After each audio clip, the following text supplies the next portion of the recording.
Okay, well, we are back from our break, and our next item is item 12, the Legislative Research and Statistics Division's Chief's Report. And this will be presented by Mr. Angelo.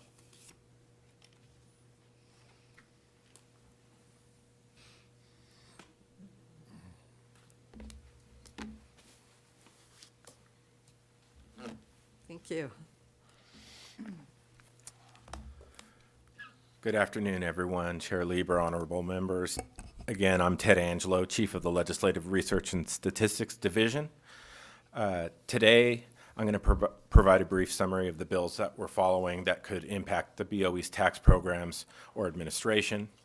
Many of the bills crossed over houses in late May and early June and are being heard in policy committees through the end of this week. Prior to the summer recess, which occurs on July 3rd. Those bills with a fiscal impact will now go to the appropriations committees and are currently being heard there now, and will also be heard in appropriations upon return from recess on August 5th for a few weeks before the end of session occurs. So the BOE's bill analyses and amended analyses as needed for all active bills are posted on our website, and we also continue to provide your offices with weekly reports and copies of the analyses and updated analyses. In terms of the BOE-sponsored bills, SB 1527 and SB 1528 now. So both of these bills have been scheduled for July 1st in the Assembly Rev and Tax Committee. And these are the committee bills that both contain our sponsored language. So that just happened yesterday. I was waiting for them to get amended. But the SB 1527 amends Rev and Tax Code Section 155.20 to extend the $50,000 low-value exemption ordinance limit that County Board of Supervisors may apply to any taxable possessory interest. We spoke about it in depth last month. And the bill, again, is scheduled to be heard on July 1st in Assembly Rev and Tax. And now as well, SB 1528, which contains the language for electronic service of notices, electronic filing requirements, and insurance tax code cleanup, is included in the bill that has a lot of the CDTFA language as well, in the joint language that we work in concert with them on in SB 1528, and again, scheduled for July 1st in Assembly Rev and Tax. We covered two bills earlier that I won't recap now. Some of the other bills that we're tracking, AB 2353, which is supported by the board. The board members supported AB 2353 Ward for welfare exemptions for delinquencies, and this bill prohibits a county tax collector from taking or continuing any collection action regarding any delinquent installments of property taxes levied on a taxpayer if that taxpayer has filed an application for the low-income rental welfare exemption and has provided the required information when applying for the exemption under existing law. This exemption would be operative for 5 years, according to the bill, for property taxes levied for lien dates occurring on or after January 1st, 2025, and before January 1, 2030. AB 2897 Connolly is a community land trust bill scheduled for Rev and Tax, and most of these bills on the assembly bills are being scheduled in Senate Rev and Tax tomorrow, June 26th. This bill amends the definition of a community land trust to extend authorization to a wholly owned subsidiary of the CLT that is solely directed and managed by the CLT. It also makes technical updates to specified requirements of a lease agreement between a lower income household and a CLT in order for the unit to continue to be treated as occupied by a lower income household. Technical changes there. SB 1164 is the ADU bill, also scheduled tomorrow in Senate Rev and Tax. It excludes an ADU from being classified as newly constructed until 10 years have passed since construction of the ADU was completed, or until there is a subsequent change in ownership. And it requires BOE to prescribe the manner and form for claiming the exclusion. That bill is scheduled for Senate Rev and Tax on the 26th, but it may have been pulled And the deadline's coming up pretty soon, so I'll keep a track on that one, and I'll update your offices as to its status. Again, we're dealing with a tough budget year, and the ADU exclusion would have costs associated with it. And that bill was amended from 15 years to 10 years in the Senate Appropriations Committee before it crossed over to the Assembly to try to reduce some of those costs. AB 2238 is the low bill regarding the FTB membership, and that's scheduled again for tomorrow in Senate Rev and Tax, and that clearly and simply adds the treasurer and the lieutenant governor as members of the Franchise Tax Board and retains the chair of the BoE as a member. Executive Director Stowers went into this in great detail, so I won't go into it anymore. I'm just giving you a status update on that. This concludes my legislative update, and I'm happy to answer any questions you may have. There's a couple of two-year bills that were scheduled and pulled because of significant costs. I don't see anything with a giant price tag going on it going forward at this point. But if you have any questions on any specific bills that I haven't covered, I can answer them now or in the future. Okay, great. Any questions? Mr. Gaines and then Mr. Vasquez.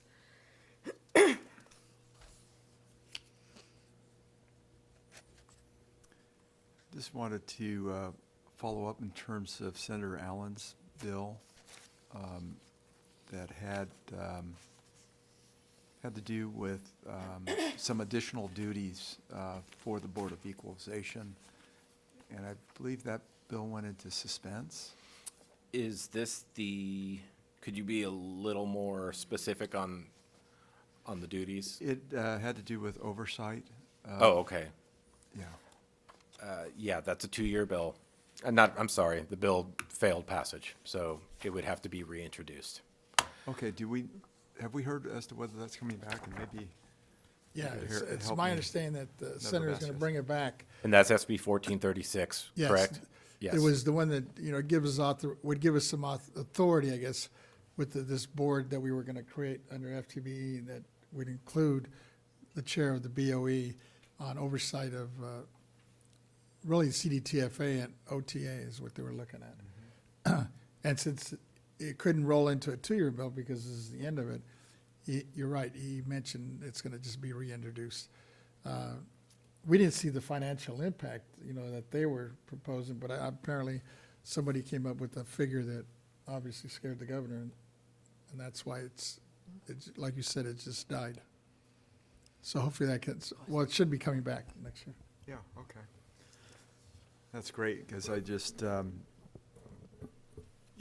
thought it was interesting that we took on additional responsibility when Prop 19 passed, and I want to really just recognize the BoE staff in terms of how well they have executed on providing those additional services without having to hire an additional employee. So well done in that regard. And, if there are opportunities for additional responsibilities that we could take on, I think we're open to that upon discussion and reflection of the board. But I think there's a lot of opportunity for the BoE in the future. And I think it speaks to this board and also and to the team, the entire team. So I think we're ready to launch in other areas in the event that that such a opportunity arises. Yeah. Just for the record, when the bill was in committee, before it went and was held on suspense, there were a lot of arguments supporting it, and there were concerns of, that from the past that had come up with just oversight of a administrative entity and things like that. Okay. But it doesn't mean that it doesn't have another opportunity. Yes. So I'll just leave it at that. Was there any discussion on EDD? Because I thought I had heard was that one of the ideas, that there was going to be, I thought that bill included oversight of EDD, but maybe I'm misinterpreting it. Yeah. No, that one It didn't. didn't? Okay. It was just OTA, and it was basically just putting OTA and CDTFA, because that's the only other two tax agencies that Okay, don't really all have right. oversight. Thank you. Right. But, Maybe, you know, maybe but- that was my wishful thinking.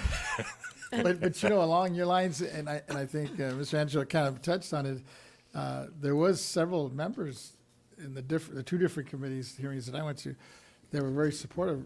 A couple of them mentioned that they didn't think it had enough teeth, that we should come back with Okay. more Okay, responsibility and authority. So I think there's an appetite, contrary to, you know, just 2-3 years ago, right? when Right. People didn't even want to entertain anything. yes. So I think as it comes back, and I shared that with my senators, so when it comes back, I think it's going to come back with a little bit more. Great. Yeah, thank you. Appreciate it. Great. Okay, anything further? Mr. Vasquez, did you have another I one? did, I just, and it's another, one of his other bills too, that was, I think you mentioned it at the very beginning, SB 588, which that was a 2-year bill, that he was, it was to raise the cap, the $20 million cap for rehab and, old, you know, when they're doing adaptive reuse of old hotels, for example. And it's my understanding that, well, I guess the question I had is, have we modified that revenue loss estimate? Because I think it was a little bit off, and I was just wondering if anybody's had any conversations or discussions about that. That bill hasn't been amended since. has? Okay. No. So I don't believe the fiscal has changed on that whatsoever. And so I don't believe they did any changes to the bill. It is scheduled to be heard on July 1st, That's what I thought. but there is a strong chance those 2-year bills with high costs will be pulled before hearing, which was the case on SB 726, Right. which dealt with the veterans exemptions. It had a high price tag, and so it was pulled before hearing, and the deadline, again, is July 3rd before they go on recess. So unless it's scheduled before then, it'll have to be reintroduced next year. But I haven't heard anything on any changes to SB 588. And then, and the other one you mentioned, well, did you bring up the adaptive reuse, the SB 2909 with Santiago? No, I didn't. Because, and I don't know if you know much about it, but let me ask, it was adaptive reuse of historical properties under the Miles Act. And I'm wondering if you've had an opportunity to look at it, or if we can take a look at that one, because It's on our weekly tracking. It is? Okay. So it was referred to the local government committee, but it wasn't set. So I don't think it's going to meet the deadline, Oh, but I will double check on that. and if that one doesn't meet the deadline, does that die then at that point? or- Yeah, because it's the second year of the It's session. Okay.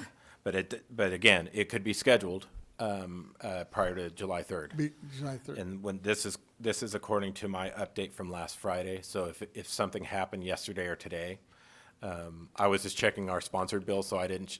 This one we were just tracking because it doesn't Right. have a direct impact to us. But 2909 was referred to the Senate Local Government Committee as amended on June 19th, and it hadn't been scheduled yet as of last Friday. And you did mention SB 1164 Newman, right? The ADU one? Is that- Right. On your analysis, it states that it would cost an estimated annual property tax revenue loss of 19 million. Is that still the case? Yes, unless because the bill hasn't been amended, It hasn't been, because it's an annual loss. right. So even though they reduced it from 15 to 10 years, that is the amount of revenue loss that would occur each year, regardless of how many years it would be in effect. So it would just went from 15 to 10. So it would be that amount each year. Each year. So they have to weigh whether affordable housing and ADUs versus the revenue loss from the property tax, and they have to make that decision in a tough fiscal year. Okay. Okay. Any other questions? Mr. Amram? Thank you, Mr. Angelo. Just really quickly, I know June is the make or break month for ballot initiatives. We also saw this past week, I believe it was the Taxpayer Protections Act was overruled by the Supreme Court, so it's not going to make the ballot. Just to confirm that, do you know the exact due date for the initiatives to come onto the ballot? I believe the 27th is the last day for qualification for the November 5th ballot. So Friday of this week Friday? for a legislative measure to qualify. And Thank that's you. SCAs, ACAs. Perfect, thank you. Okay, anyone else? I think we're good. It's a brutal time of year out there. It is, So, this week in particular. yes, it definitely is. Well, thank you so much. Thank you. Thank you. Now, members, we have a little something that we need to do public comment for all of the executive directors' reports. And we have not received written comments, nor is there anyone who's come forward with a speaker card from the auditorium. So we'll go to our AT&T moderator. And moderator, if you would please let us know if there's anyone hoping to make a comment on the executive director report items, and those are items 7, 8, 9, 10, 11, and 12. Ladies and gentlemen on the phone lines, if you would like to make a comment, please press 1, then 0 at this time.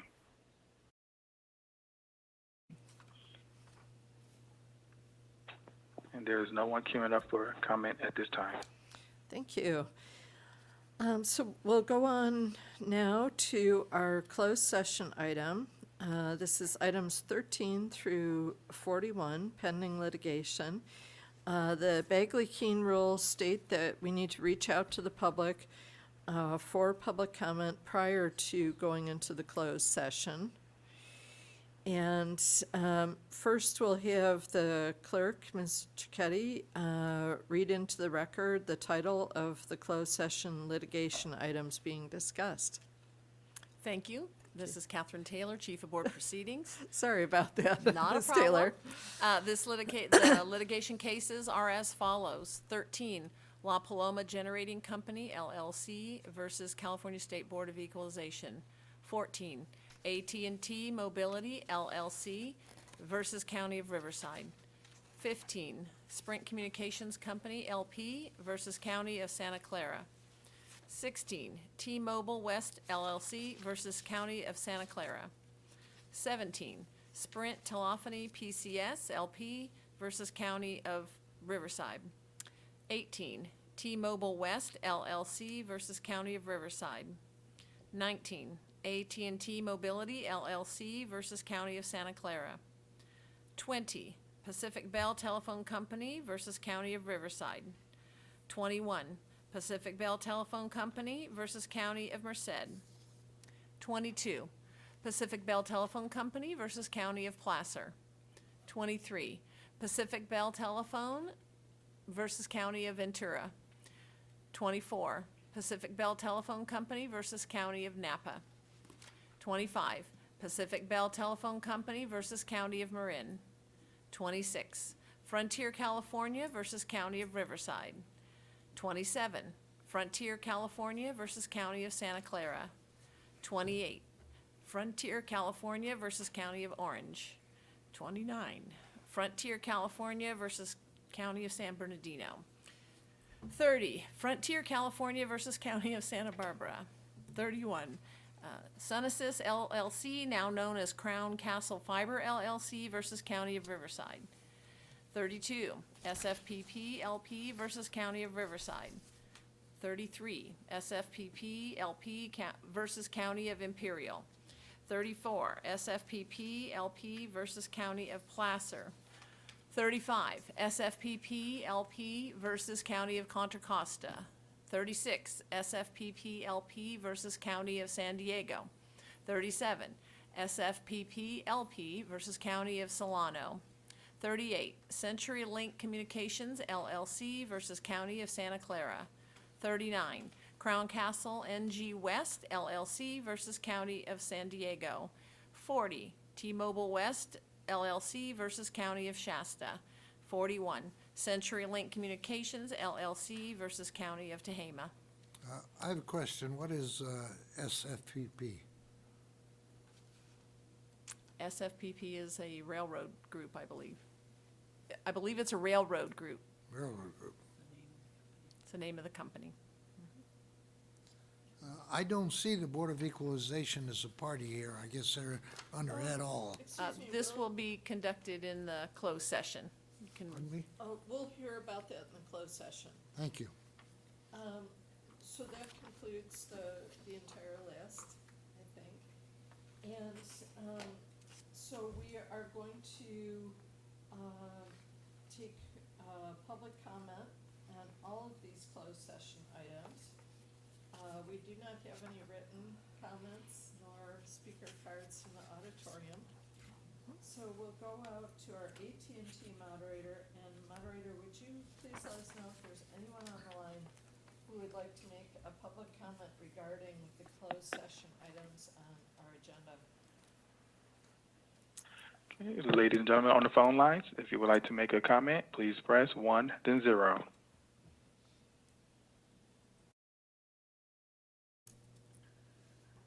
And there is no one queuing up at this time. Thank you. Members, the board will now go into a recess for closed session at 1:53 PM.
board has returned from closed session, and we will now reconvene the board meeting at 12:19 PM. And I... 2:19. Oh, this is, yeah, in the words of Taylor Swift, I'm the problem, it's me. So we will go to Ms. Taylor now. Yes, thank you. Catherine Taylor, Chief of Board Proceedings. The board members met in closed session and discussed litigation matters. Thank you. Now, our last item for today is closing remarks and adjournment. And I know that Mr. Gaines had comments to make. Oh, great, thank you. Yeah, I just wanted to adjourn, if I could, by recognizing a great individual today, a chaplain at the state legislature, Mike Shreve. And Mike is retiring from his Capitol ministry after 10 amazing years there, where he's able to provide guidance and shared wisdom to hundreds of staffers and legislators over the past decade. Mike is one of the most upbeat and positive people I've ever met, and he's also a great teacher. Over the years, he's become one of my best friends, and he leads a study at my house once a week. He's so generous with his time, and I'm thankful to have him lead our group. We get together and have fellowship and talk about just about every subject under the sun, but Mike keeps us spiritually centered, and his lessons are of great benefit to us all. One thing about Mike is that he is an incredible skier, and in fact, in the 1970s, he was a member of the U.S. ski team and is still a fantastic skier at age 70. And he and I have skied together every month for the last 45 months. And it's not easy to find snow in August, but Mike knows every nook and cranny in the Sierra, and he finds us a tiny patch of snow in some remote area that we hike up to and ski down it for just a minute. And it's such a good time for the two of us who love skiing and love the outdoors and each other's company. He's one of the many reasons I'm thankful to have Mike in my life. He'll be remembered at the Capitol as a beloved friend, mentor, and advisor, minister. He'll be missed there, but leaves a beautiful and important legacy. And he's going to dedicate a little bit more time to the El Dorado Hills Fire Department, where his son was a firefighter, and his son tragically died in a wakeboarding accident. He was very much an athlete like his dad. And so he's kind of dedicated a part of his life to making sure that he can help firefighters at that particular fire department. So thank you. And then if I could just wrap up with one more. I had a dear friend die today. Her name was Diane Casillas. She was 77 years old. I think she knew me since the day I was born. But she was a great friend to the family, and she was a great family counselor, a great historian of all things in Sacramento, including Trinity Cathedral Church, where she attended for decades. And she was always an emergency babysitter if we had to go to the hospital when Beth was pregnant. So she was just an incredible lady. Her husband left her at age 2, and so she was left raising her son, Stuart. And she just raised an awesome son who excelled academically as a student and graduated from law school, and today is a top attorney in the Bay Area negotiating deals with technology companies. And so it's just so encouraging to see how he was able to do as well as he was without really knowing who his dad was, and his mother taking up that responsibility.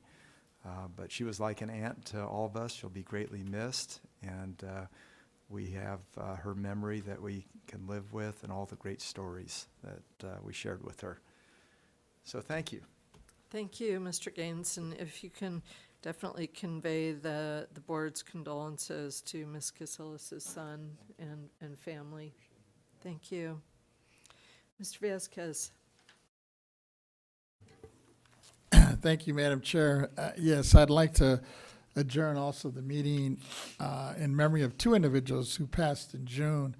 The first one, I'd like to remember James Lawson, Jr., a Methodist minister who became the teacher of civil rights movement, training hundreds of young protesters in nonviolent strategies that made the Nashville lunch counter sit-in model for fighting racial inequalities in the 1960s. He died on June 9th, 2024, at the age of 95.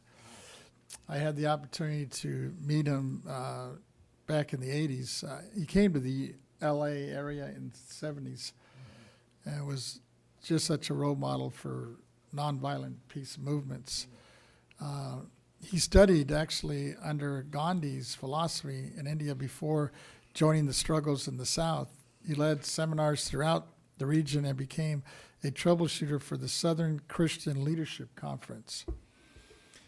He was recruited by Dr. Martin Luther King Jr. Lawson organized and led weekly workshops on nonviolent action in Nashville and other hot spots of the movement. The workshops trained many future leaders of the Student Nonviolent Coordinating Committee, including the Representative John Lewis back in the day. Lawson was a pivotal figure in some of the most important campaigns of the movement, including the Nashville lunch counter sit-ins in the first Freedom Ride. Lawson worked with various civil rights groups in the South until 1974, when he moved to Los Angeles to become the pastor of Holman United Methodist Church, where he continued to lead battles for civil rights. He led the church for 25 years before retiring in 1999, but remained the activist for peace and social justice. Lawson is survived by his wife, Dorothy Wood, and two sons, Jay Morris Lawson III and John Lawson, a brother, Philip, and three grandchildren. His son, Cecil Lawson, died in 2019. And then the second one I'd like to also adjourn in is in the memory of Jerry West, a famous Laker from Los Angeles. He wasn't raised in LA, but I had the opportunity to meet him back when I was in junior high. He actually lived just down the street from my junior high, and when he just began his career with the Lakers. But not only was he just a famous ball player, he was a very active member of the community and very involved in our community activities. We had the opportunity to run across him several times. We had in our little local Italian restaurant there in Santa Monica, similar to Il Fornau across the street here. He enjoyed their meals there. But he was such an icon, not only as a player, but then when he became the general manager of the Lakers, he was instrumental in bringing together the what we used to call Showtime Lakers back in the day with Magic Johnson and Kareem Abdul-Jabbar, and then later rebuilt the Lakers again with Kobe Bryant. He's the one that found Kobe and actually recruited him as a young high school ball player and brought him into L.A. so we could finally beat Boston, the Celtics. They were such a dominant force back in the day. So he'll be sorely missed. And he retired in '74, but returned as a coach, like I mentioned. But one of the key things that I was really impressed with him is just the involvement he had in the community. So he'll be sorely missed. He's survived by his second wife, Karen Ball, whom he married in '78, and their two sons, Ryan and Johnny. And by three sons, David, Mark, and Michael, from his first marriage of Martha Jane Kane. That's far too many details. Thank you. And thank you so much for raising the notable Californians, Reverend Lawson and Jerry West, to us. Thank you so much. Mr. Emron. Thank you, Madam Chair. Just want to thank all my colleagues here on the dais for an incredible and productive meeting. We just kicked off the summer here, and I thought this is a nice way to bring the summer season in. I just also wanted to pay my tribute to also another all-time great in baseball, and that's Willie Mays. a five-tool player. He's one of the most electrifying players to ever play the game of power and grace. The Say Hey Kid. He was a 24-time All-Star, World Series champ, a 2-time NL MVP, and a 12-time Golden Glove Award. The San Francisco Giants got to honor him last night at Oracle Park. I mean, he's a San Francisco icon. He's an American legend, too. He died at the age of 93 in Palo Alto. And then very, very quickly, want to pay tribute. I know we're seeing some record temperatures here in California, and the fire season's come about. So I just want to pay my in memoriam to LA County firefighter Andrew Pointis at the age of 52. He died June 14th while battling a fire in the Antelope Valley Quarry after an explosion, front-loader explosion. He was a 19-year veteran, and he had a genuine love for public service, and he's left behind by his family. And his brother was actually a former county fire department captain as well. So just want to pay my respect to all the firefighters that are going to be battling this wildfire season. I think you're really on the front lines, and I just want to pay my respect and tribute to anybody that puts themselves in that type of danger. I really, really appreciate it, and continue to be safe out there as this wildfire season grows in California. Thank you. Thank you very much, Mr. Emron, and thank you for raising the names of Willie Mays, clearly a Californian for the ages, really, and the sacrifice made by Andrew Pointis and his family. Mr. Schaefer. Yes, I'll be brief as I got to catch a plane, but I do want to commemorate the last day with us of my second staff member, Bridger Langford, 34. He's in the back row there, Bridger. Bridger's been with us 2 years. He's done an exceptional good job in helping District 4 and traveled the district with us and helped us look good in the public record. He's got an interesting new job. He's going to be a professional musician in Colorado. He's been working prior to coming to us as a teacher. And I just want to thank him for the fine service he's provided to the Board of Equalization. And if he ever needs to list us as a reference, we'll all have nice things to say about him, Richard. Yeah. Thank you, Mr. Schaefer, and we really so much appreciate your service, Mr. Langford, and wish you all the best in Colorado. If you ever want to come back, this place is home, so thank you. Thank you. And members, we will now adjourn the board meeting at, let's try it, 2:31 p.m. Our next scheduled board meeting begins on Tuesday and extends possibly into Wednesday, July 23rd and 24th. 2024 at 10 a.m. at the May Lee Office Complex in Sacramento. We stand adjourned.